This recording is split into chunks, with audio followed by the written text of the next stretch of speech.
Bonjour tout le monde et bienvenue à ce deuxième épisode du Seb Show dédié à la 37e saison de Survivor David contre Goliath. J'espère que vous allez bien. Avant de commencer, comme j'en ai l'habitude dernièrement, je vous rappelle que si vous voulez vous abonner à la chaîne, activer les notifications, c'est directement en bas du vidéo. Vous pouvez aussi m'ajouter sur Facebook, sur Twitch. C'est dans la description où ce que les liens se trouvent. Ou vous pouvez aussi laisser vos commentaires si vous avez quelque chose à dire par rapport à l'épisode, que ce soit à l'épisode de l'émission ou que ce soit par rapport à l'épisode du Seb Show, ma critique ou les choses que j'ai à dire, voir si vous êtes sur la même longueur d'onde ou non que moi. Gâtez-vous, laissez votre commentaire et ça va me faire super plaisir de vous lire puis de vous répondre. Donc, aujourd'hui, pour notre épisode du Seb Show, on va parler de deux, trois petites choses. Ça sera pas un épisode super gros, mais je voulais quand même les couvrir cette semaine avant l'épisode de mercredi soir. Donc, la première des choses, on a vu un peu, je pourrais dire, des changements par rapport à deux joueurs. On a eu Nick d'un côté, on a eu Nathalie de l'autre côté. Nathalie peut-être moins des côtés changements, mais je pourrais dire par rapport à son environnement direct. Du côté de Nick, le premier épisode, il était extrêmement en danger. Il y avait de la pression sur les épaules et tout d'un coup, boum, tout s'est réglé. La vie est belle de son côté. Autant il voulait être le mauvais garçon dans le premier épisode, autant tout d'un coup il est devenu le bon gars, ou en tout cas on pourrait dire presque le bon gars. Il s'est allié avec Christian. Il a raconté toute son histoire par rapport à sa famille et autres. Et ça fait en sorte que ce changement drastique d'histoire est quand même assez particulier dans le temps dans une émission comme Survivor. Pas dans le temps, mais dans une émission comme Survivor. Ça donne l'impression que Nick va se rendre loin. Parce que son histoire est devenue comme une histoire prenante du début. Une genre d'histoire de underdog, de sous-estimé, ou du moins de rédemption. Si c'est pas une histoire de sous-estimé, c'est une histoire de rédemption. Donc l'histoire de Nick c'est comme développé super vite. On avait une portion de son histoire dans l'épisode 1, on a eu l'autre portion dans l'épisode 2. Donc, on peut s'attendre que Nick se rende loin dans le jeu. C'est quand même étrange d'avoir une telle transition. Normalement, s'il se rendait loin, il aurait dû être vu comme quand même positivement dès le premier épisode. Mais le fait qu'il y ait cette transition-là fait en sorte que on peut peut-être s'attendre à des coups d'éclat de Nick, le fait qu'il se rende loin, mais encore là, qu'il ne gagnera pas. Donc, ça peut être une personne qui se rende jusque dans les 5 derniers, en tout cas. Il y a des possibilités, selon la façon dont il a été édité dans ces deux épisodes-là. C'est une façon un peu étrange de le faire. Alors, à moins vraiment qu'il se fasse blindsider solide, ou... Je pense que ça va dépendre beaucoup du futur, de comment il va agir dans l'avenir. Est-ce qu'il va retrouver son côté où est-ce qu'il voulait poignarder tout le monde dans le dos, ou il va garder son histoire de rédemption. S'il continue sur une histoire de rédemption, qu'il reste collé à Christian, je pense que Nick peut se rendre très très loin, profondément dans le jeu. Donc ça va être un joueur à surveiller, Nick. J'ai hâte de voir comment son histoire va se développer, parce que ça peut être une histoire d'un potentiel gagnant. Au même titre que Dan, ça peut être une histoire qui peut nous cibler comme un futur gagnant. Donc j'ai hâte de voir de ce côté-là. Nathalie, elle, bon, elle a pas une histoire de gagnante. Ça, on s'entend. Depuis le premier épisode, elle est détestée de tout le monde. Elle tape sur les nerfs de tout le monde. Mais on voit qu'ils commencent à développer une histoire de... Ben, il y a certaines personnes qui veulent la garder. Et ça, c'est particulier. Dans le sens que je pense que autant elle était un vote facile dans le premier épisode, autant que maintenant les gens commencent à le considérer, de dire « Ouais, mais si on est allié avec elle, elle gagnera pas. » Et c'est toujours de savoir, est-ce qu'elle va être capable de survivre assez longtemps pour dépasser le stade de on élimine les joueurs faibles et on commence à éliminer les joueurs forts. Parce que c'est toujours une dynamique un peu comme ça. Quand tu arrives à un certain stade, ce que tu veux garder, c'est des gens que les autres détestent. Nathalie répond parfaitement à cette description-là. Et donc, si elle réussit à passer par-dessus, si elle réussit à développer son personnage pour être capable de survivre dans les premiers épisodes, elle va tomber dans une dynamique beaucoup plus facile pour elle parce que les gens vont la garder simplement pour la garder parce qu'elle est faible, parce qu'elle n'est pas menaçante par rapport ni aux jurés, ni à la finale, ni à rien. Donc, j'ai l'impression que Nathalie va survivre plus longtemps qu'on pense. Moi, elle me tape ses nerfs, mais j'ai l'impression qu'il commence à bâtir son histoire comme de quoi que elle va survivre. C'est bizarre, mais c'est vraiment comme ça. La majorité des gens vont peut-être pas être d'accord avec moi là-dessus, parce que ça sera un vote tellement facile à éliminer. Mais je sais pas, j'ai cette impression-là, cette vibe-là que Nathalie va survivre un peu plus longtemps qu'on pense. Je sais pas jusqu'où. Je la vois pas en finale. En tout cas, j'ai beaucoup de difficultés à la voir en finale. Mais j'ai l'impression qu'elle va survivre ou qu'elle va surprendre un peu plus. Son histoire est trop comme bien bâtie pour les deux premiers épisodes. Quoi qu'on pourrait avoir un Jacob, comme l'année passée. Jacob, que son histoire était quand même bien développée dès le début. Finalement, ça avait viré complètement à son désavantage rapidement. Ça peut être ça.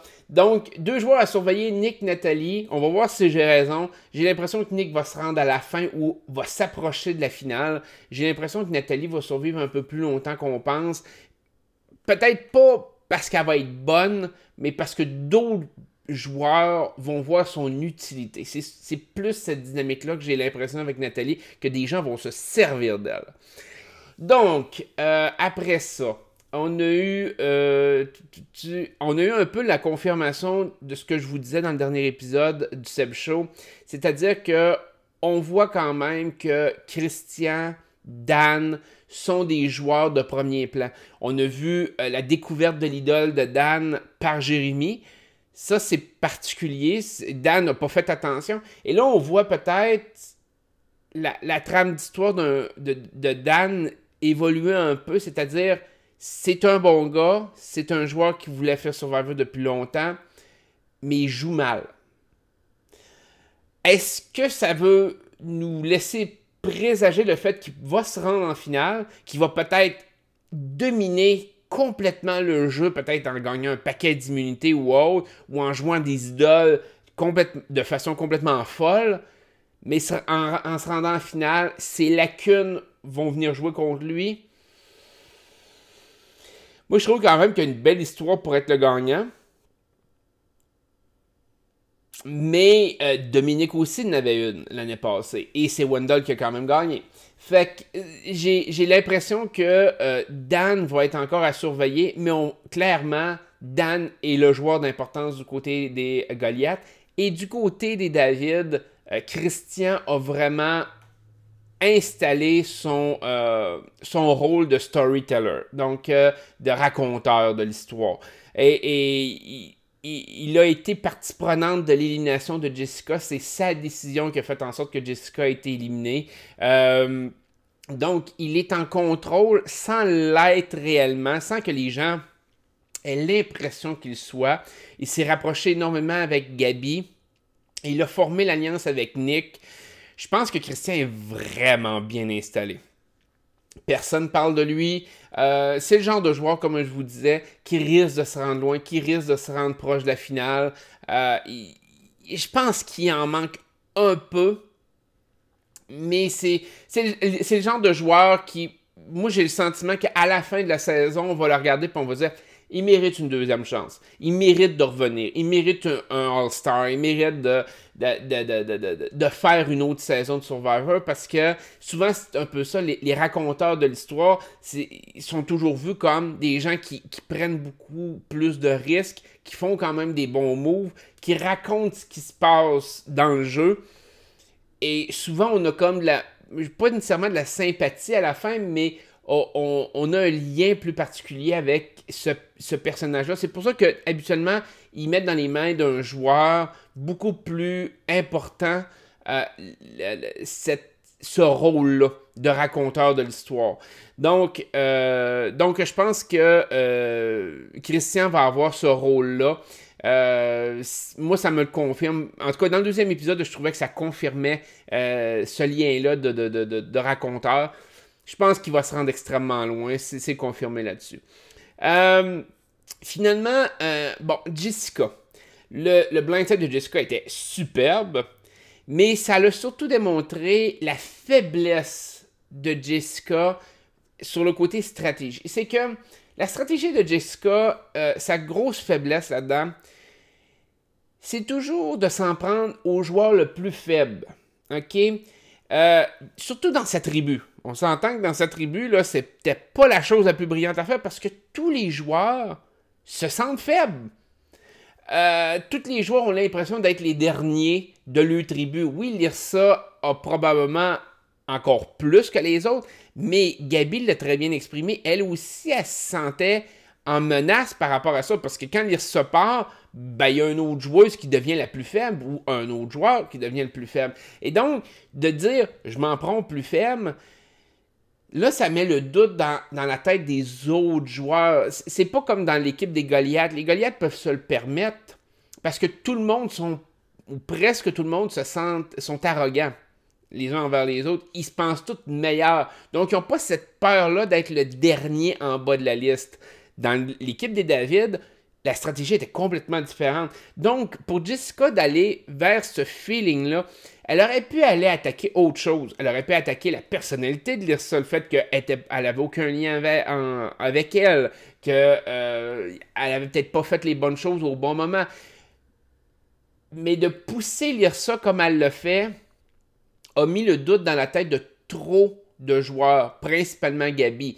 Et Gabi a été le lien qui a créé un peu cette réaction en chaîne-là contre Jessica, parce que le fait que Gabi prenne position avec Lyrsa, de dire oui, ok, on peut voter Jessica, a fait en sorte que ça l'a amené Christian, qui lui a emmené Nick, et là ça a déboulé par rapport à ça, et donc là ils ont eu la majorité grâce à ça. Donc Gabi a fait comme un lien entre tous les joueurs faibles, on pourrait dire, en tout cas les joueurs qu'on peut considérer faibles de cette tribu-là, et donc ça l'a mis en lumière un peu plus Gabi aussi. On voit que le côté stratégique était là. Elle est consciente du fait qu'elle aurait pu être une cible pour Jessica après l'élimination de Lyrsa. Donc, elle a porté le coup en premier et ça a été un coup de maître. Ça a été super bien joué. Et c'est pour ça que j'ai l'image que Gabi va être une joueuse d'importance aussi. Avec toute l'attention qu'ils ont donnée durant l'épisode 2, ils en ont donné beaucoup moins dans l'épisode 1. Malgré tout, ils ont créé le lien avec Christian. Et ça me faisait penser un peu au lien qu'il y a eu il y a quelques années avec... c'était qui donc? C'était Malcolm et la femme qui avait gagné, je me souviens pas de son nom malheureusement, mais c'était... j'ai un blanc de mémoire ce matin. Fait que, mais donc, ça avait été un petit peu un lien comme ça qui avait été créé entre les deux. Et ça a fait en sorte que j'ai comme la sensation que Gabi et Christian vont vraiment s'entraider pendant longtemps, qui vont être sur la même longueur d'onde. On l'a vu dès le début, c'était une belle alliance. Fait que ça me donne quasiment l'impression de l'image que j'en ai eue. L'image que j'en ai eue, c'est que peut-être que les David vont vraiment dominer le jeu, que les Goliaths vont se faire éliminer. Et je voyais vraiment une finale exemple de Nick, Christian, Gabi et de Dan. Donc, Dan soit le dernier survivant des Goliaths et Dan aurait gagné des immunités en ligne et que Christian se fasse éliminer rendu 4e. Ça donne un peu ce feeling-là. Je sais pas, ça sera peut-être pas ça plus du tout. Peut-être que le jeu va évoluer aussi. On l'a vu avec Nick, on l'a vu avec Nathalie. Mais ça donne vraiment cette impression-là que peut-être que c'est ce qui risque d'arriver, que Dan va gagner plusieurs immunités et va forcer l'élimination de Christian dans les 4 derniers. Sinon, Christian aurait fait les 3 derniers et peut-être gagné. Peut-être que c'est un peu ça. Le fait que ça soit le raconteur puis qu'il soit autant apprécié, s'il avait atteint la finale, il aurait peut-être gagné. Donc, je pense que ça serait logique avec le genre d'editing, de façon de monter le show que Survivor a fait dans les 2 premiers épisodes. Comme je vous dis, je peux être totalement dans le champ. Il y a eu des saisons que ils ont surpris les joueurs, même là, c'était v'là 2 saisons de tout ça. Ouais, c'est ça, c'était lors de la saison 35. C'était-tu saison 35 ou 36? Non, c'était la dernière saison, c'était Ghost Island. On a eu des grosses surprises, on a eu des éliminations qu'on s'attendait beaucoup moins à cause de l'histoire qui était racontée au début. Et malgré tout, il y a des joueurs que c'est comme, mon Dieu, ils se font éliminer malgré l'histoire qui a été bâtie. Je parlais de Jacob tantôt, c'est un des exemples, mais il y en a eu plusieurs autres. Donc, ça peut être une histoire surprenante, mais si on suit la logique actuelle, je pourrais très bien voir ces 4 joueurs-là se rendre dans les 5 derniers. Et Christian être la victime de peut-être d'une immunité de Dan. Ça peut être quelque chose que je pourrais voir. Donc, le raconteur se faire éliminer juste à l'entrée de la finale. Ou de finir 3e comme Ryan. Mais sauf que Christian, je trouve qu'il est apprécié de tout le monde, ce que Ryan n'avait pas. Donc, en tout cas, j'ai hâte de voir. Ça, c'est mes prédictions un peu à la va-vite avec juste 2 épisodes dans la saison. Les autres joueurs sont pas mal sans importance à ce stade-ci. Je vous dirais que on n'a pas eu d'attache avec les autres joueurs vraiment. Il n'y a pas des gens... Et on va prendre comme Lyrsa. Malgré tout ce qui se passe par rapport autour de Lyrsa, on dirait que on n'a pas l'impression que ça va aboutir à quelque chose. On a l'impression que c'est une histoire vide. Que ça va créer des choses peut-être par rapport à elle, mais qu'elle n'est pas importante dans l'histoire de la saison. Fait que c'est souvent des choses comme ça qu'il faut regarder. Est-ce que le joueur est absent? Et est-ce que... Ou est-ce que le joueur a une histoire vide? Fait qu'on va voir. Fait que... C'est pas plus long que ça. Je pense que j'ai quand même bien fait ça cette fois-ci. Fait que je risque de pas avoir la même... la même discipline pour XOXO ou Occupation Double, mais c'est pas grave. Fait que je vous laisse là-dessus, je vous souhaite une excellente journée, prenez soin de vous autres, puis on se retrouve dans un prochain épisode. Bye bye.